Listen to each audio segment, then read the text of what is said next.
hikmah-hikmah yang mungkin manusia belum bisa menjangkaunya, di mana Allah Subhanahu wa taala menjadikan itu terjadi. Sebagaimana yang kita sebutkan. Di antara hikmah yang sangat besar pelajaran adalah bagaimana sekarang seluruh dunia peduli dengan kebersihan. Bayangkan teman-teman kalau tidak terjadi corona ini, maka manusia banyak dalam jorok dan kotornya. Sekarang semua harus dibersihkan, tangan dibersihkan, meja makan, kursi, pegangan pintu, segala macam hal. Sebenarnya tanpa menunggu penyakit itu harus dijaga. Dan Allah menyebutkan Allah suka sekali dengan keindahan dan kebersihan. Dalam sebuah hadis kata Nabi SAW, Inna Allah jamil, yuhibbul jamal. Allah indah, bersih, sempurna, suka dengan semua itu. Kalau tidak ada terjadi ini secara massal, apakah seluruh dunia akan bisa peduli dengan kebersihan? Belum tentu tentunya. Maka ini termasuk salah satu hikmah dan pelajaran. Bagi orang kafir, ini sekaligus peringatan kepada mereka. Dan subhanallah munculnya corona justru di Cina yang umumnya orang-orang komunis dan ateis. Tidak yakin ada Tuhan. Kenapa? Alasannya salah satunya mereka mengatakan karena Tuhan tidak kelihatan. Maka mereka selalu kumandangkan sampai di Indonesia pun orang-orang komunis mengatakan itu. Kalian orang Islam mengaku punya Tuhan, mana Tuhannya? Saya mau lihat, tidak nampak. Maka karena dianggap tidak nampak, tidak ada Tuhan. Subhanallah, Allah datangkan corona, virus yang mereka tidak bisa lihat. Tapi mereka bisa rasakan. Dan terlalu banyak hal yang kita bisa rasakan setiap hari, tapi tidak nampak. Tapi ada. Seperti rasa lapar, rasa kenyang, rasa senang, rasa sedih, marah, ya, dan segala macam ini bisa kita rasakan. Gejolaknya setiap saat, tapi tidak bisa nampak. Maka ini pelajaran besar bagi orang kafir. Dan subhanallah kata ulama, Allah subhanahu wa ta'ala menjadikan di zaman kita sekarang, justru yang banyak mengadakan penelitian-penelitian baik ke bulan, keluar angkasa, di bumi sampai masuk ke hutan-hutan, ke hewan-hewan, di lautan, ke dalam lautan itu justru orang-orang ateis. Walaupun ada di antara mereka statusnya di keluarganya atau di lingkungannya adalah orang Nasrani, tapi kalau ditanya mereka tidak yakin ada Tuhan. Allah buat mereka justru yang melakukan penelitian dan akhirnya mengerucut kepada sebuah poin, oh pasti ada yang ciptakan. Tidak mungkin dengan keajaiban besar ini terjadi begitu saja. Ini hikmah yang sangat besar yang bisa kita ambil. Itu poin pertama yang kita bisa ambil adalah ini takdir Allah Subhanahu wa taala. Yang kedua, Islam mengajarkan kepada kita, ya, semua kita penganutnya agar kembali kepada agama dalam panduan menghadapi masalah-masalah, di antaranya wabah dan penyakit-penyakit ini. Yang pertama adalah larangan Islam untuk mendatangi lokasi yang memang dasarnya ada wabah, apapun sifatnya wabah itu. Termasuk seperti corona sekarang. Dan memang secara otomatis manusia sekarang sudah banyak khawatir. Mereka mungkin tidak safar lagi ke negara-negara yang ada corona. Atau sebagian negara bahkan menutup negara-negara mereka untuk didatangi. Dan itu sebenarnya pandangan syariat seperti itu. Bagaimana Nabi SAW bersabda dalam sebuah hadis Bukhari. Idza sami'tum bit-ta'uni bi ardin fala taqdimu alaihi. Wa idza waqa'a bi ardin wa antum biha fala takhruju firaran minhu. Kalau kalian dengarkan ta'un, wabah, ya, tersebar. Tentu ini ada yang mengatakan kusta, ada yang mengatakan pes, tapi intinya dia wabah. Kalau kalian dengar sebuah wabah tersebar di satu lokasi, jangan pernah kalian masuk ke lokasi itu. Dan kalau kalian sedang ada di dalam, maka jangan kalian keluar kena lari darinya. Pernah terjadi, kurang lebih terjadi tahun 17-18 Hijriah, di zaman kekuasaan Amir Mu'minin Umar bin Khattab radhiyallahu anhu dikenal dengan Taun Amwas. Jadi wabah yang terkenal di wilayah Amwas, ya. Itu kurang lebih terjadi tahun Masihnya 639 Masehi. Waktu itu mati kurang lebih 20 sampai 25 ribu jiwa kena wabah ini. Dan mereka pada saat itu kebetulan kaum muslimin sedang menghadapi orang-orang Romawi. Umar bin Khattab lagi keluar dengan pasukan besarnya untuk menghadapi Romawi, menaklukkan mereka agar bisa menerima Islam. Dan pada saat itu, pada saat Umar bin Khattab lalu mau masuk ke dalam sebuah lokasi, ternyata di sana ada informasi yang sampai kepada beliau, ada wabah taun, ada wabah yang mematikan di dalam ini. Maka Umar bin Khattab menahan seluruh pasukannya, lalu bermusyawarah dengan sahabat-sahabat dari Muhajirin, dari Ansar, orang-orang yang dianggap senior. Kira-kira apa yang harus kita lakukan? Masukkah? Baru kita tawakal kepada Allah? Kena ya sudah, nggak kena ya sudah? Atau kita nggak masuk lalu kita dianggap lari dari takdirnya Allah? Kesimpulannya teman-teman sekalian, pada saat itu ada dua orang sahabat, Abu Ubaidah bin Jarrah radhiyallahu anhu, sahabat Nabi yang mulia, juga Mu'adz bin Jabal berkata, wahai Amir Mu'minin, apakah anda lari dari takdirnya Allah? Udah masuk aja tawakal. Lalu Umar bin Khattab menjawab, mengatakan, wahai Abu Ubaidah, kalau seandainya bukan kau yang ucapkan, artinya sayang kalau kau sampai ucapkan itu, sebenarnya kau harus berilmu. Lalu kata Umar, bagaimana kalau seandainya kau punya gembalaan, lalu ada dua buah lembah, Satu lembahnya itu tidak ada tanamannya, yang satu ada tanamannya. Kira-kira yang mana kau akan bawa gembalaanmu? Ke tanah tandus lalu kau katakan tawakal Allah, atau ke tanah yang ada tumbuh-tumbuhannya? Lalu kata Umar, saya tidak akan masuk. Abu Ubaidah pun tetap ngotot, dia masuk, salaman sama Umar bin Khattab, akhirnya sama Muadz bin Jabal masuk dan terbunuh dengan wabah tersebut. Yang terjadi teman-teman sekalian, setelah masuk dua sahabat yang mulia ini, ternyata ada sahabat Nabi yang namanya Abdurrahman bin Auf, sahabat-sahabat yang masyhur namanya, datang mengatakan, wahai Amir Mu'minin, saya punya berita dari Rasulullah Sallallahu Alaihi Wasallam, bahwasanya Nabi SAW bersabda, kalau wabah taun ada di sebuah lokasi, jangan kalian masuk, dan kalau kalian sudah di dalam, jangan kalian keluar. Maka kata Umar, segala puji bagi Allah yang telah memandu kami. Oleh karena itu, isolasi ini sangat positif. Artinya memang kita tidak masuk ke sana, atau bahkan kita menahan dulu orang tidak sembarangan masuk ke negara kita, bagiannya sangat positif.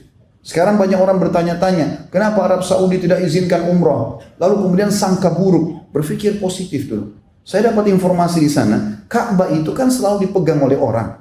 Dan corona ini dari tangan orang bisa pindah langsung, pegangan orang saja sudah bisa pindah. Maka kalau dibuka umrah, bukan cuma bahaya bagi penduduk Saudi sendiri, bagi kaum muslimin. Berapa juta orang yang tawaf setiap hari, berapa banyak orang yang tawaf setiap hari, dan berapa banyak tersebar seluruh dunia penyakit ini. Maka ditutup. Dan penutupan umrah haji bukan baru sekarang.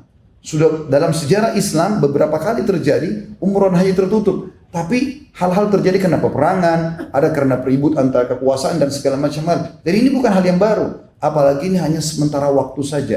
Demi maslahat semuanya. Dan ini ada dalam syariat kita. Oleh karena teman-teman yang tidak punya ilmu jangan banyak berbicara. Akhirnya mendapatkan dosa. Apalagi bahasanya kenapa pemerintah Saudi. Berarti satu Saudi disalahkan. Berapa banyak orang yang Anda harus minta maaf dengan masalah ini.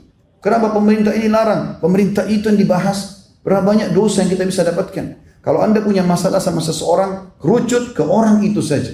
Misal suami istri ribut. Kemudian suami misalnya marah sama saya, lalu dia mengatakan, kamu memang ini tidak dididik oleh kedua orang tuamu. Tadi dia cuma masalah sama istrinya. Sekarang masalah sama kedua mertuanya. Jadi 3 dosa dia, 3 musuh dia. Apalagi kalau dia bilang, memang keluargamu begitu. Satu keluarga. Kalau keluarga 30 orang, punya 30 orang masalah. Kalau dia bilang, memang negaramu begitu, atau sukumu begitu. Mungkin 300 orang sukunya. Memang negaramu begitu. Berarti kalau ke Indonesia 200 juta, dia harus minta maaf dengan sekian ratus juta orang. Maka harus hati-hati dengan lisan. Apalagi kalau tidak punya ilmu. Ini berbahaya. Maka dalam kondisi fitnah seperti ini kita tidak berbicara kecuali dengan ilmu yang benar. Sudah ada betul-betul penelitian baru kita berbicara, itu pun kalau ada manfaatnya kita berbicara. Kalau tidak maka diam adalah emas. Juga dikatakan Ibnu Hajar rahimahullah tentang masalah ini. Beliau wafat tahun 852 Hijriah menjelaskan kalau larangan mendatangi tempat penyakit itu karena dikhawatirkan menular ke siapapun yang masuk wilayah itu, dan larangan orang yang berada di wilayah tersebut keluar agar orang lain tidak terjangkit penyakit taun.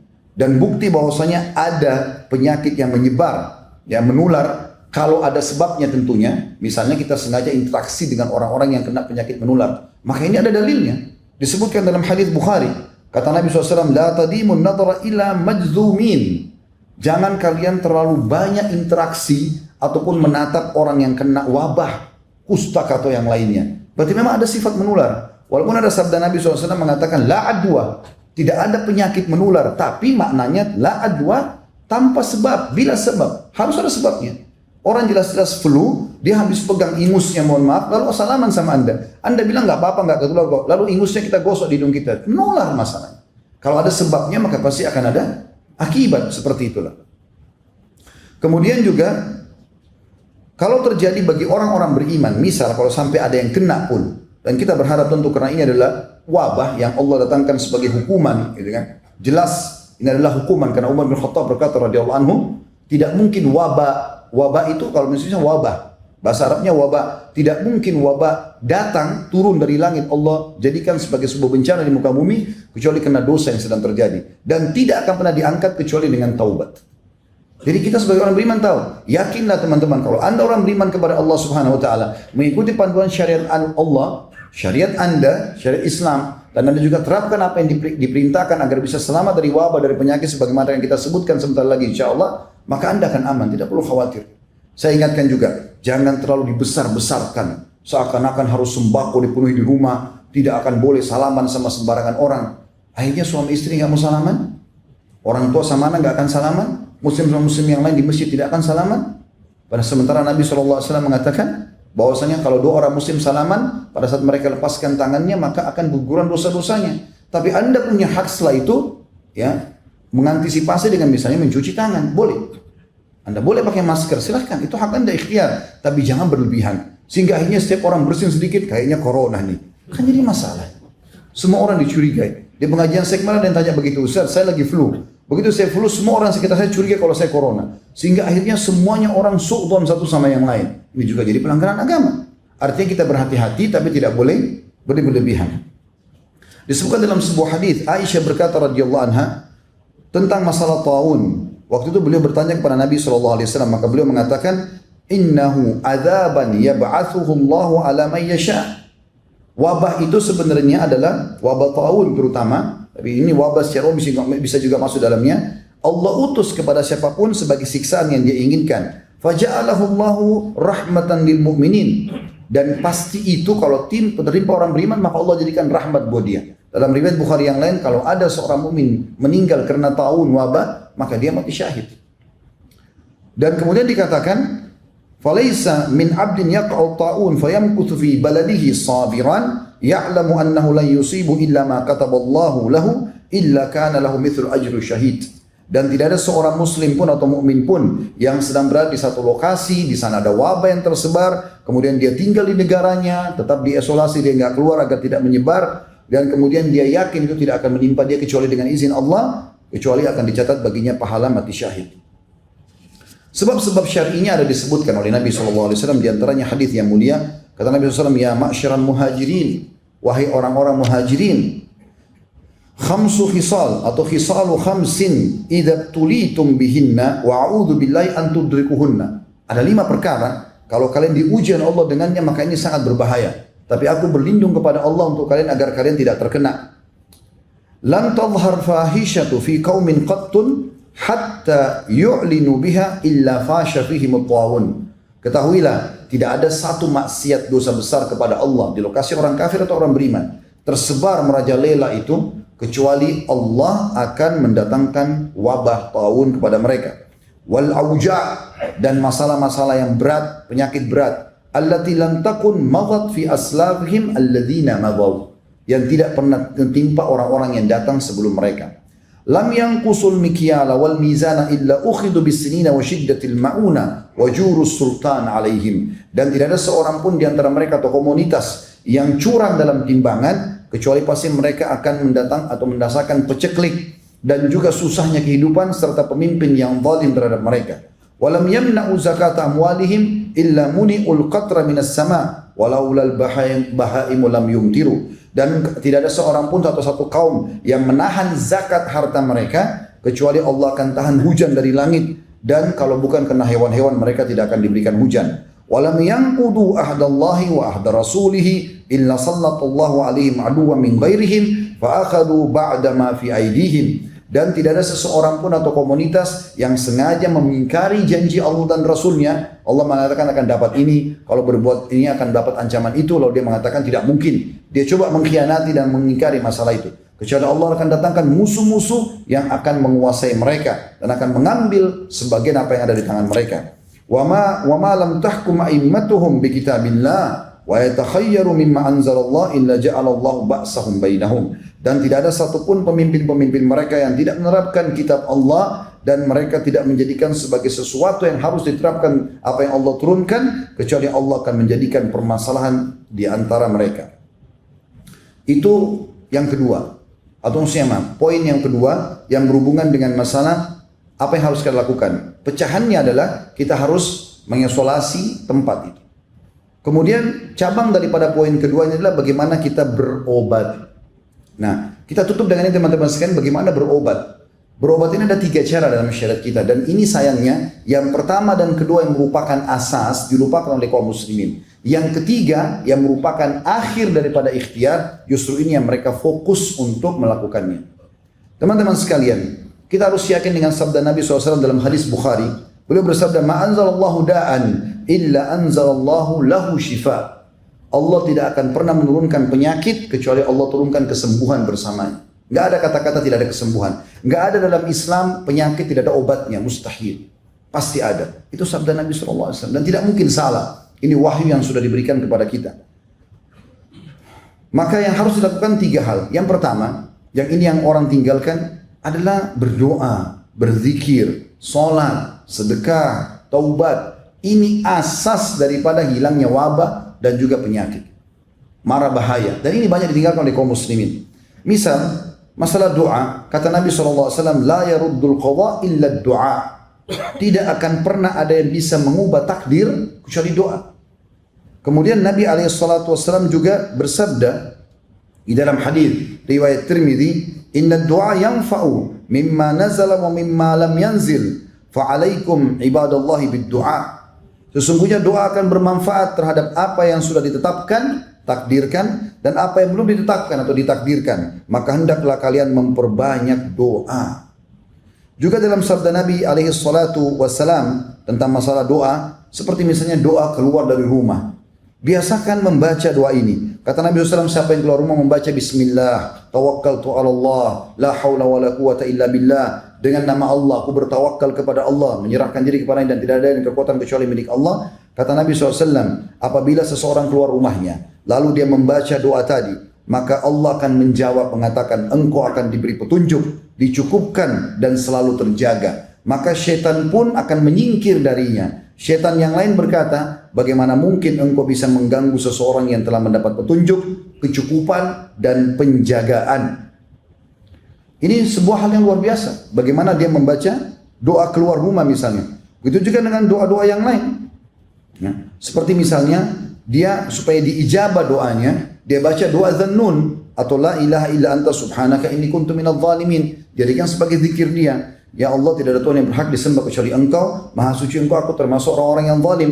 Ini doa dibaca oleh Nabi Yunus alaihissalam. Kata Nabi SAW setelah menjelaskan kejadian tersebut, beliau mengatakan, lam yad'u biha rajulun fi syai'in qattun illa istujiba Allahu lah. Sesungguhnya tidak ada seorang muslim pun yang berdoa dengannya dalam satu masalah apapun melainkan Allah pasti kabulkan. Itu juga zikir kepada Allah Subhanahu wa taala. Zikir pagi petang misalnya.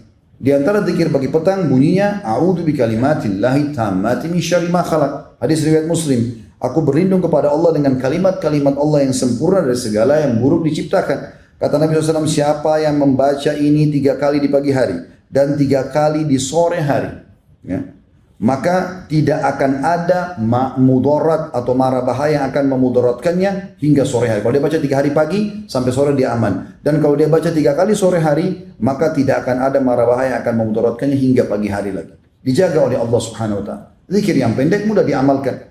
Begitu juga dengan zikir pagi petang yang masyhur, walaupun semuanya hampir semuanya 80% intinya minta agar diberikan keselamatan. Di antaranya adalah Allahumma inni as'alukal afiyah fid dunya wal akhirah. Ya Allah, aku minta kepadamu keselamatan di dunia dan di akhirat dari segala macam bara bahaya termasuk wabah.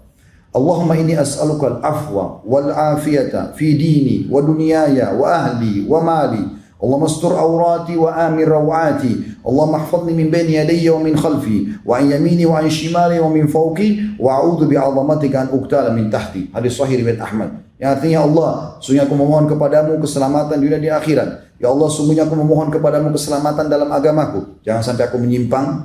Kemudian juga keselamatan di duniaku, keselamatan di keluargaku, keselamatan di hartaku. Ya Allah, tutupilah aurat-auratku, maksudnya kekurangan-kekuranganku, dan tentramkanlah hatiku dari rasa takut. Ya Allah, peliharalah aku dari mukaku, dari belakangku, dari kananku, dari kiriku, dan dari atasku, dan aku berlindung dengan kemahabesaranmu agar aku tidak tergelincir ataupun kena gempah dari bawahku. Ini diantaranya saja, dan cukup banyak zikir-zikir. Ya. Di dalam hadis yang lain, ada seorang sahabat pernah datang kepada Nabi SAW lalu mengatakan, ya Rasul, di pagi hari, tadi malam saya disengat oleh kalajengking, berbisa. Ini sekarang bengkak semuanya, membiru kakinya. Kata Nabi SAW, ama law qulta hina amsait, coba kau baca pada saat kau tiba sore hari semalam, a'udzu bikalimatillahi tammati min syarri ma khalaq, lam tadurruk. Kalau seandainya tadi malam kau baca, aku berlindung kepada Allah dengan kalimat-kalimat Allah yang sempurna dari segala keburukan yang Dia telah ciptakan, maka tidak akan membahayakanmu. Hadis sahih diriwayatkan oleh Imam Muslim. Itu juga dengan sholat. Ada sholat teman-teman sekalian yang mungkin orang tidak banyak fahami, tapi sholat ini dikerjakan oleh Nabi SAW. Yaitu sholat yang sifatnya mutlak. Dikatakan dalam sebuah hadis yang sahih riwayat Ahmad, Abu Dawud, hadis Hasan riwayat Ahmad dan Abu Dawud, karena Nabi sallallahu alaihi wasallam idza hazabahu shalla. Idza hazabahu al-amr shalla. Bahwasanya Nabi SAW setiap kali ada masalah yang dihadapi, pasti beliau langsung pergi sholat. Dan sholat ini sifatnya bukan duha, bukan sholat malam, bukan sholat wudu, bukan taubat. Antum wudu, sholat niat pendekatan diri kepada Allah. Ya, ini dibolehkan, dimutlakkan ya sholat ini. Dan ini dikerjakan. Begitu juga teman-teman memperbanyak amal soleh seperti sedekah. Ini banyak menghilangkan dari wabah dan permasalahan. Hadis Nabi SAW riwayat Tabarani dengan sanad sahih. Sana'iul ma'ruf, taqiyu masari as-su'. Sesungguhnya semua perbuatan kebaikan, ketakwaan kepada Allah akan menjauhkan dari segala macam masalah berat atau yang buruk atau kejahatan. Wa sadaqatus sir tudfi'u ghadabur rabb, dan sedekah secara sembunyi-sembunyi akan meredam murkanya Allah. Wasilatur rahim tazidu fil umur, dan melanjutkan hubungan silaturahim akan menambah panjangnya umur. Di dalam hadis yang lain kata Nabi SAW, inna sadaqata la tudfi'u ghadabur rabb wa tadfa'u an mitati su'. Ketahuilah bahwasanya sesungguhnya sedekah itu akan meredam murkahnya Allah. Jadi kalau Allah marah dengan menurunkan wabah dan segala macam hal, Allah bisa angkat murkahnya itu dengan sedekah kita. Wa juga sedekah itu dan juga dia akan bisa menolak mati yang buruk. Di dalam hadis yang lain riwayat Al-Hakim kata Nabi SAW, sana'il ma'ruf taqiyu masari su'. Semua perbuatan baik akan menjauhkan dari segala macam mara bahaya. Wal afaq, gangguan-gangguan. Wal halaqat, hal-hal yang membinasakan. Wa ahlul ma'ruf fid dunya hum ahlul ma'ruf fil akhirah. Dan orang yang suka buat kebaikan di dunia, maka mereka adalah orang-orang yang juga ma'ruf di akhirat. Termasuk teman-teman sekalian dianjurkan agar menutup wadah-wadah minum dan makan ya di rumah. Disebutkan dalam sebuah hadis, dan hadis ini juga adalah hadis yang sahih. Ya kan Imam Muslim. Saya langsung saja ke terjemahannya, kata Nabi SAW, tutuplah bejana-bejana, rapatkanlah tempat-tempat minum, karena ada waktu satu malam, atau ada waktu pada saat orang-orang lagi tidur, ketika turunnya wabah, atau di malam hari turun wabah. Tidaklah ia melewati bejana yang tidak ditutup, ataupun tempat minum yang tidak dirapatkan, kecuali ia akan masuk ke dalamnya. Wabah itu akan masuk. Makanya sunnah Nabi SAW adalah bagaimana kita menutup wadah-wadah minuman dan makanan kita. Tentu masih banyak poin-poin yang lain teman-teman, kena khutbah Jumat saya ringkaskan. Kemudian kita masuk juga ke jenis pengobatan selain tadi saya bilang ada 3. Yang pertama adalah zikrullah, ya, yang doa, sedekah dan seterusnya, ini semua amal-amal saleh. Yang kedua masuk dalam pengobatan adalah pengobatan yang juga banyak ditinggalkan oleh kaum muslimin, pengobatan dengan cara yang diajarkan oleh Nabi SAW. Seperti misalnya ruqyah syariah. Ya, Ibnu Qayyim rahimahullah mengatakan, aku pernah merasakan rasa sakit kepala yang luar biasa. Kemudian aku membaca surah Al-Fatihah, meniupkan ke air zam-zam, aku meminumnya dan mengusapkan ke badanku. Tiba-tiba sakit itu hilang. Ruqyah syariah. Teman-teman yang mau lebih jauh bisa nonton insya Allah ceramah kami di YouTube tentang masalah ruqyah syariah. Dan ini ulama sudah sepakat mengatakan bukan hanya orang kena racun, sihir, tapi juga dia bisa mengobati segala macam masalah dan penyakit. Kemudian juga jangan pernah tinggalkan habbatus sauda. Sekarang beli di rumah, jintan hitam. Selalu kita dengar hadis Nabi SAW tapi tidak diamalkan. Hadis Bukhari Muslim, habbatus sauda dawa likul da'il sam. Biji hitam atau jintan hitam itu adalah obat untuk semua penyakit kecuali kematian. Kalau mati juga bisa diobati, jintan hitam akan obati. Maka diminum, konsumsi, taruh di teh kita, di kopi kita, di nasi, di sayur, di susu, minum sama madu. Ya. Maka ini anjuran Nabi SAW. Sakit atau tidak sakit, maka dia akan meningkatkan kekebalan tubuh insya Allah dan akan menyembuhkan penyakit. Sebagian ulama mengatakan keutamaannya, karena dalam hadisnya dikatakan habbatul barakah, biji yang penuh dengan berkah, karena kalau orang minum, kalau dia belum ada penyakitnya, maka akan menjadi penameng ya, atau penahan daripada penyakit yang akan datang. Kalau dia sudah kena penyakit, maka akan membantu dia mengeluarkan dirinya dari penyakit tersebut. Begitu juga teman-teman sekalian dengan mengkonsumsi madu.